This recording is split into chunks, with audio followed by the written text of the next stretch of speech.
William Seymour, o homem que acendeu o século XX com o fogo do Espírito Santo. No ano de 1870, a América ainda sangrava após a Guerra Civil. Entre os campos marcados por correntes quebradas e promessas esquecidas, nasceu William Joseph Seymour, filho de ex-escravos batistas. Seu nascimento representava a esperança de uma nova geração que ainda lutava por dignidade em uma terra dividida pelo preconceito. Sua mãe, Phyllis Seymour, era mulher de fé. Mesmo sem posses, ela orava todos os dias. Senhor, guarda o meu filho e faz dele um instrumento teu. Essas orações moldaram a alma de William. A fé materna seria o alicerce invisível de tudo o que Deus faria através dele. A infância foi dura. Seymour cresceu no sul dos Estados Unidos, em meio à hostilidade, miséria e segregação. Trabalhou desde cedo, nas fazendas, em cozinhas, em hotéis, sempre em silêncio, observando o contraste entre a hipocrisia de uma sociedade cristã e o sofrimento dos negros libertos. Não teve acesso à educação formal, mas aprendeu o valor da oração. Nas horas de solidão, falava com Deus como quem fala com um amigo. Dizia mais tarde: quando o homem não te ouve, Deus te escuta com atenção redobrada. Essas conversas secretas formaram o profeta antes do púlpito. Na juventude, Seymour deixou Louisiana e viajou pelo país, buscando trabalho e liberdade. Passou por Indianápolis, onde conheceu o movimento de santidade metodista, que pregava pureza de coração e separação do pecado. Aquelas mensagens acenderam uma convicção que nunca mais se apagaria. Durante esse período, contraiu varíola, doença que o deixou parcialmente cego de um olho. O sofrimento o levou a uma entrega total. Ele orou: Senhor, se me deixas viver, cada dia será teu. Sobreviveu e cumpriu o voto. Daquele corpo ferido nascia um espírito consagrado. Em 1900, sentindo o impulso divino para pregar, Seymour mudou-se para Cincinnati, onde serviu como líder leigo. Era respeitado por sua humildade e fervor. Falava pouco, orava muito. Cria que Deus podia usar o improvável e que o Espírito Santo não fazia distinção de cor, classe ou gênero.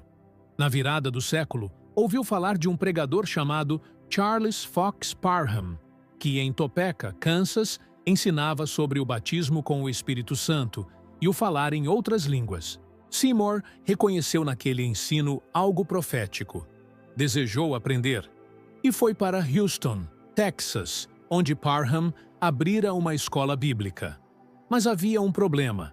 A lei de segregação racial do Texas impedia negros de estudarem na mesma sala que brancos. Seymour foi proibido de entrar.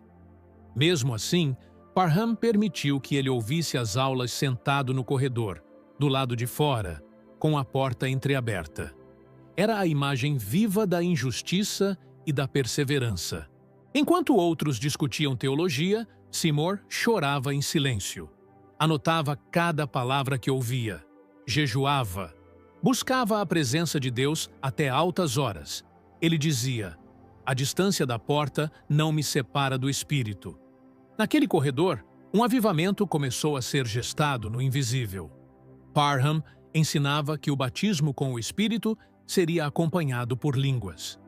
Seymour nunca havia experimentado isso, mas acreditava com convicção. E, diferente de muitos, não buscava o dom, buscava o doador. Seu coração estava fixo no propósito, não na manifestação. Em fevereiro de 1906, uma mulher chamada Neely Terry, que fazia parte de uma igreja de santidade em Los Angeles, ouviu sobre aquele pregador humilde e cheio de fé. Impressionada, ela recomendou que o convidassem para pastorear um pequeno grupo de oração. Sem recursos, mas cheio de esperança, Seymour embarcou de trem para a Califórnia. Levava apenas uma mala, uma Bíblia gasta e um chamado celestial. Ao chegar, foi recebido pela congregação liderada por Julia Hutchins. Logo no primeiro sermão, pregou com autoridade. Deus quer encher seu povo com o Espírito Santo e com fogo. Mas a mensagem causou escândalo. A líder da igreja discordou veementemente e trancou as portas para Seymour no domingo seguinte. Mais uma vez, ele foi rejeitado. Mas a rejeição dos homens abriu caminho para a manifestação de Deus. Sem templo, encontrou abrigo na casa da família Lee, na Bonnie Brae Street. Ali, com um pequeno grupo de crentes famintos por Deus, começaram as reuniões noturnas. As orações ecoavam pelas paredes simples. O ambiente se enchia de lágrimas, arrependimento e expectativa.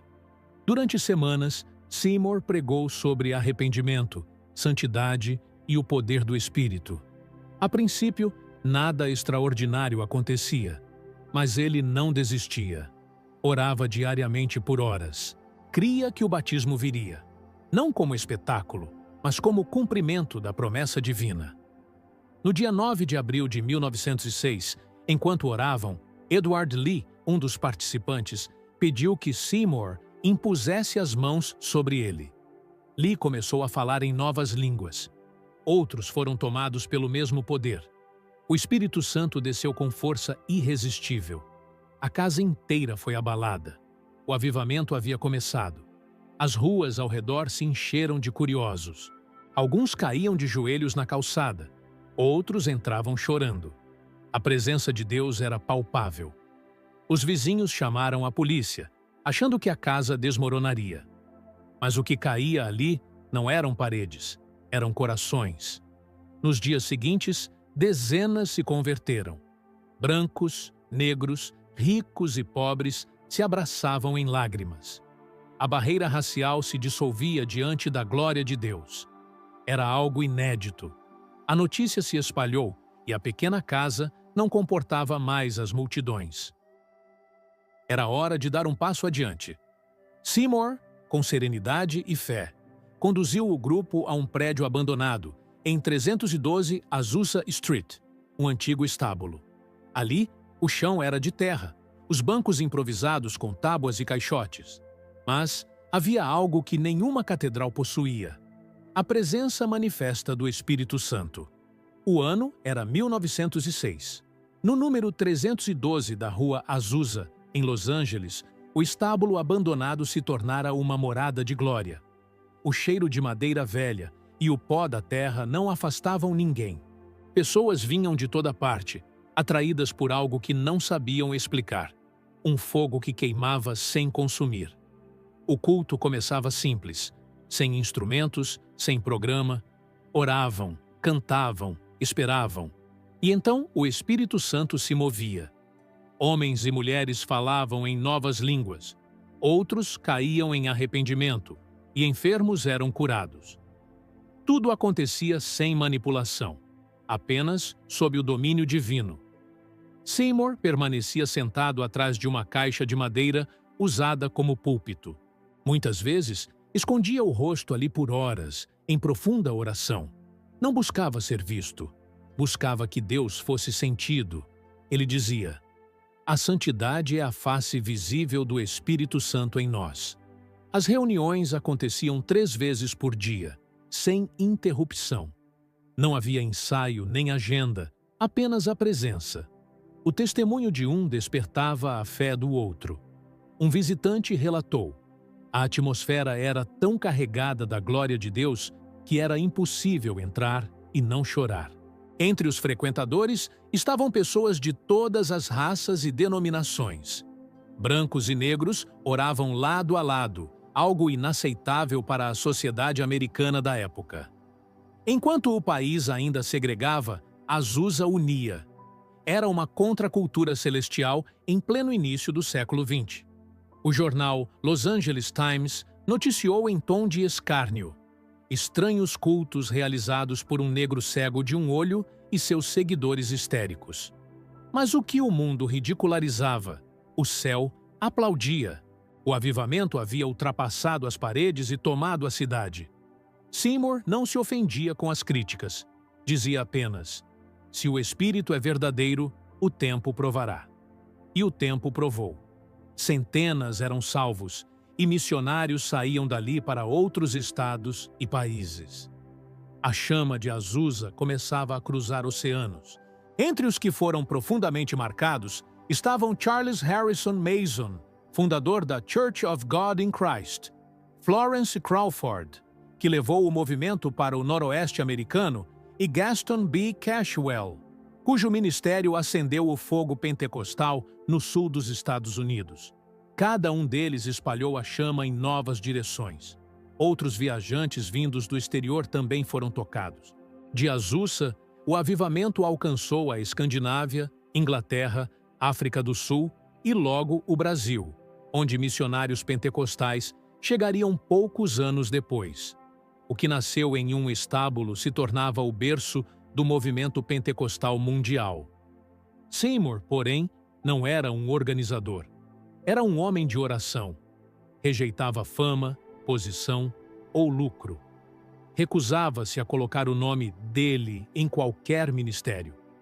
Ele acreditava que o Espírito Santo era o verdadeiro líder. Não somos donos do fogo. Somos apenas tochas nas mãos de Deus. O Espírito Santo não olha para o gênero, mas para o coração quebrantado. O impacto foi tão profundo que a Rua Azusa se tornou símbolo de unidade espiritual. Ali, um ex-escravo podia impor as mãos sobre um bispo branco. Ali, mulheres pregavam livremente, como Lucy Farrow, que era considerada a mãe espiritual do avivamento. Ela fora quem impôs as mãos sobre Edward Lee na noite em que tudo começou. Seymour sempre reconheceu o papel das mulheres e dos leigos. Dizia: "O Espírito Santo não olha para o gênero, mas para o coração quebrantado." Essa inclusão, radical para os padrões da época, transformou Azusa em um laboratório do reino de Deus. Mas nem tudo eram louvores.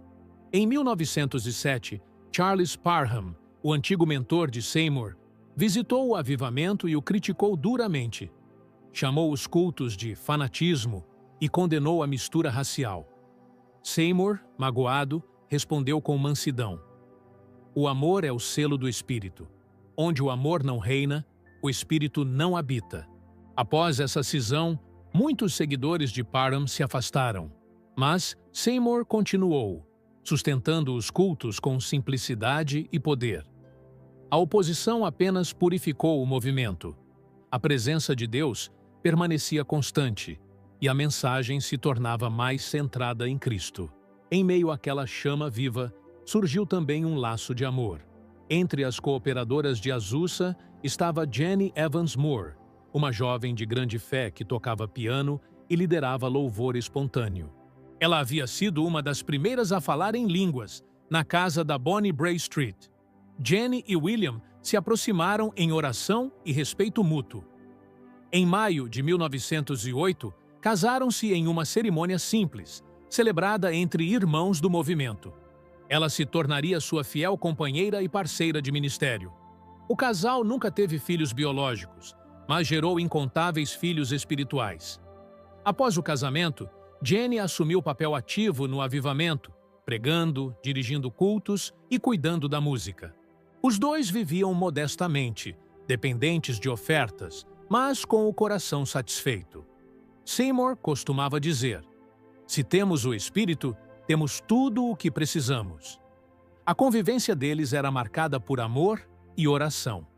Testemunhas relatam que, muitas vezes, o casal passava horas de madrugada ajoelhado, intercedendo pelos povos e pelos missionários enviados. O lar deles era simples, mas carregado de uma atmosfera celestial. Jenny permaneceu fiel até o fim. Depois da morte de William, ela continuaria cuidando da missão em Azusa até seus últimos dias. Ambos viveram e morreram pobres aos olhos do mundo, mas ricos em frutos eternos. De suas orações, nasceram ministérios que transformaram nações. A chama de Azusa havia se espalhado. Missionários partiam de Los Angeles para os confins da terra. Entre eles, missionários suecos que levariam o pentecostalismo ao Brasil, Daniel Berg e Gunnar Wingren, que em 1910 desembarcaram em Belém do Pará após serem impactados pelo avivamento da Rua Azusa. Dali nasceu o movimento que daria origem à Assembleia de Deus, enquanto o italiano Luigi Francescon, também influenciado pelo mesmo fogo, fundaria em São Paulo a Congregação Cristã no Brasil. Seymour nunca veio aqui, mas seu fogo chegou antes dele. Depois dos primeiros anos gloriosos, o avivamento da Rua Azusa começou a enfrentar ventos contrários. A chama ainda ardia, mas o coração humano nem sempre suportava o peso da glória. Entre 1909 e 1911, tensões internas, ciúmes ministeriais e críticas externas começaram a fragmentar o movimento. Seymour, que nunca buscou poder, viu-se obrigado a lidar com lideranças que queriam transformar o avivamento em uma denominação organizada. Ele temia que a estrutura humana sufocasse a liberdade do espírito. Dizia: quando o homem tenta controlar o vento de Deus, perde o som do céu. Alguns seguidores mais ambiciosos deixaram a missão, levando consigo parte dos membros e recursos. Outros começaram novos ministérios, usando o nome de Azusa para obter influência. Seymour, entristecido, orava: Senhor, guarda-nos da vaidade que mata o avivamento. Apesar das divisões, a mensagem de Seymour se espalhava silenciosamente. Pregadores influenciados por ele, como William Durham e Charles Mason, propagaram a doutrina pentecostal por todo o território americano. Mesmo quando Azusa enfraquecia em Los Angeles, o movimento crescia no mundo. Durham, pastor de Chicago, levou o avivamento ao norte dos Estados Unidos e para a Europa. Foi mentor de missionários que fundariam obras pentecostais no Brasil, Chile, Argentina e Nigéria. O que Seymour havia semeado de joelhos, outros estavam colhendo com lágrimas e poder. Em meio a isso, Jenny e William permaneciam firmes. Não havia luxo, mas havia comunhão. Viviam em um pequeno quarto anexo à missão. O alimento era simples, a fé abundante. As horas de oração continuavam, ainda que a multidão tivesse diminuído. Eles haviam aprendido a amar o altar mais que o aplauso. Em suas cartas, Seymour expressava o desejo de ver o Espírito Santo restaurar a unidade do povo de Deus. Ele escrevia: o verdadeiro batismo não nos torna superiores, mas servos mais humildes. Essas palavras se tornariam um dos fundamentos da espiritualidade pentecostal posterior. Por volta de 1912, a missão de Azusa Street já não atraía grandes multidões. Muitos haviam se mudado para novas congregações. Mesmo assim, Seymour seguia pregando com o mesmo fervor. Nunca se deixou abater pela perda de popularidade. Pregava para 10 pessoas com a mesma intensidade de quando pregava para 1000. Ele compreendia que o avivamento verdadeiro não é medido por números, mas por fidelidade. Disse uma vez: o Espírito não veio para nos entreter, mas para nos transformar. Essas frases, simples e poderosas, ainda inspiram líderes espirituais mais de um século depois.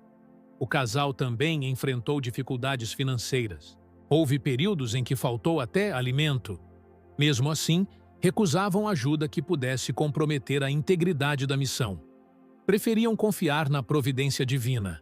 E Deus sempre enviava o necessário: um pão, uma oferta, um amigo fiel. Enquanto a missão perdia força localmente, o movimento pentecostal se consolidava globalmente. Missionários vindos de Azusa fundaram igrejas na África, Índia, Filipinas e América Latina. A visão de Seymour, o Espírito derramado sobre toda a carne, estava se cumprindo diante da história. No entanto, a dor da incompreensão acompanhava Seymour. Alguns o acusavam de ter perdido a unção. Outros diziam que o movimento o havia superado. Mas ele continuava em silêncio. Seu rosto envelhecido carregava serenidade. Ele sabia que a semente precisa morrer para frutificar. Jenny, sempre ao seu lado, sustentava os cultos com cânticos suaves e pregações simples. Era a melodia que mantinha viva a lembrança dos dias gloriosos. O casal se tornara símbolo de fidelidade em tempos de dispersão. Mesmo com poucos ouvintes, nunca abandonaram a chama. Em 1915, Seymour escreveu um pequeno tratado intitulado The Doctrines and Discipline of the Azusa Street Mission. Nesse texto, registrou os princípios do movimento: humildade, santidade, amor e poder espiritual. Era seu esforço final para preservar a essência do avivamento. Ele advertia: quando o homem busca o poder e esquece o amor, perde ambos. Essa frase seria citada décadas depois por líderes pentecostais ao redor do mundo, tornando-se um alerta atemporal contra o orgulho ministerial. Por volta de 1920, sua saúde começou a declinar. As longas horas de oração, o cansaço e a pobreza cobraram o preço. Mesmo debilitado, continuava pregando aos domingos, apoiado por Jenny. O brilho nos olhos havia enfraquecido, mas o fogo no espírito jamais se apagou. Naquela fase final, poucas pessoas frequentavam a missão. Mas quem entrava sentia a mesma presença. Um visitante registrou: o prédio era simples, mas quando Seymour falava, parecia que o céu se abria sobre nós. Deus ainda habitava naquele estábulo. Em 28 de setembro de 1922, William Seymour faleceu silenciosamente dentro da missão. Jenny o encontrou caído junto à caixa de madeira, onde orava desde os primeiros dias. O homem que se curvava diante de Deus descansava agora em paz. Sua voz cessara, mas sua fé permaneceria acesa em incontáveis corações. Seu corpo foi sepultado no Evergreen Cemetery, em Los Angeles. Poucos compareceram ao funeral. Não houve coroas, nem discursos grandiosos, mas o céu testemunhou a despedida de um servo fiel. Aquele que havia sido esquecido pelos homens seria lembrado por gerações. Jenny continuou liderando a missão por mais de uma década após sua morte. Guardou o local como um altar. Mesmo quando o prédio começou a deteriorar-se, ela não abandonou o chamado. Para ela, aquele lugar era mais que uma construção. Era a memória viva do poder de Deus manifestado entre os simples. Após a morte de William Seymour, o prédio da rua Azusa permaneceu silencioso. Mas o fogo que ele havia acendido já queimava em milhares de corações ao redor do planeta. O que parecia um fim era apenas o início de uma nova era espiritual. O avivamento de Azusa se tornava um rio que correria pelas nações. Os missionários que haviam passado por Los Angeles durante os anos de 1906 a 1910 voltaram aos seus países levando o mesmo poder. Em menos de 20 anos, o pentecostalismo alcançaria cada continente. A visão de Seymour, o Espírito derramado sobre toda a carne, começava a se cumprir de forma literal e histórica. Mesmo sem jamais ter viajado para fora dos Estados Unidos, Seymour se tornou um dos homens mais influentes do século XX. Seu nome ecoava em templos, igrejas rurais, cabanas missionárias e avivamentos de rua. O servo que viveu pobre havia semeado uma das maiores colheitas espirituais da história. Pregadores como Smith Wigglesworth, Amy Semple McPherson, Charles Mason e John G. Lake foram profundamente marcados pelos ecos de Azusa. Mesmo que alguns nunca tenham conhecido Seymour pessoalmente, suas experiências espirituais eram herdeiras diretas do mover que ele guardara em santidade. Charles Harrison Mason, fundador da Church of God in Christ, COGIC, recebeu o batismo no Espírito em Azusa Street. Ao retornar ao sul dos Estados Unidos, levou a chama pentecostal para milhares de igrejas negras, abrindo caminho para o maior movimento afro-americano da fé cristã. Em contraste com a segregação racial da época, o avivamento de Azusa mostrara ao mundo algo revolucionário. Brancos, negros, asiáticos e latinos adoravam juntos. Essa unidade foi um testemunho vivo do poder reconciliador do Espírito. Como Seymour dizia, no altar do Senhor, as cores se dissolvem na luz do céu. O movimento pentecostal também atravessou o oceano até a África. Missionários como Lucy Farrell e John G. Lake levaram a mensagem à Nigéria e à África do Sul. Em cada vila, os sinais de cura e libertação se multiplicavam. Seymour nunca viu esses frutos, mas suas orações os precederam. No Brasil, o movimento floresceu com poder. A simplicidade, a ênfase na oração e a crença no batismo com o Espírito Santo tornaram-se marcas da fé pentecostal. Seymour, sem saber, havia influenciado gerações de crentes latino-americanos, que ainda hoje repetem seu clamor: Senhor, envia-nos teu Espírito. As décadas seguintes provaram o alcance desse legado. Nos anos 1950, pregadores como Oral Roberts, T.L. Osborne e Billy Graham reconheceram o impacto do movimento que nascera em um celeiro humilde. O fogo de Azusa se tornara base para cruzadas, missões e igrejas em todas as nações. Até mesmo os movimentos carismáticos das décadas de 1960 e 1970, dentro de igrejas históricas como católicas, batistas e metodistas, foram influenciados pela visão de Seymour. Ele havia aberto a porta para a redescoberta do Espírito Santo em toda a cristandade. Estudiosos afirmam que, hoje, mais de 700 milhões de cristãos no mundo professam a fé pentecostal ou carismática. Todos, direta ou indiretamente, remontam sua origem àquele avivamento em Los Angeles. Nos Estados Unidos, seu nome quase caiu no esquecimento por décadas. Somente a partir dos anos 1970, teólogos e historiadores começaram a reconhecer a profundidade do seu papel como líder e pioneiro negro do século XX. Seymour havia sido um profeta escondido, revelado no tempo certo. Hoje, o antigo prédio da rua Azusa não existe mais. Foi demolido, e no lugar resta apenas uma rua comum. Mas para milhões de crentes, aquele endereço é símbolo de fogo, unidade e santidade. Ali, um homem pobre provou que Deus não precisa de palácios para manifestar sua glória. Em cada culto pentecostal, em cada hino entoado com fervor, há um pouco da voz de Seymour ressoando. O seu clamor ainda inspira intercessores, missionários e pastores ao redor do mundo. O avivamento de Azusa não foi apenas um evento, foi um prenúncio da eternidade. Em 2006, durante o centenário do avivamento, cristãos de mais de 125 países se reuniram em Los Angeles para honrar o legado de William Seymour. Entre lágrimas e louvor, proclamaram: o mesmo Espírito ainda se move sobre a terra. O nome de Seymour, outrora ignorado, foi reconhecido como o de um dos maiores líderes espirituais da história moderna. Sua vida provou que a verdadeira grandeza está na humildade, que a fé de um só homem pode incendiar gerações inteiras. O Espírito Santo que encheu aquele pequeno galpão em 1906 continua visitando lares, igrejas e corações. A mesma glória que desceu sobre Azusa atravessou séculos e fronteiras. É o cumprimento das palavras do profeta Joel: derramarei do meu espírito sobre toda a carne.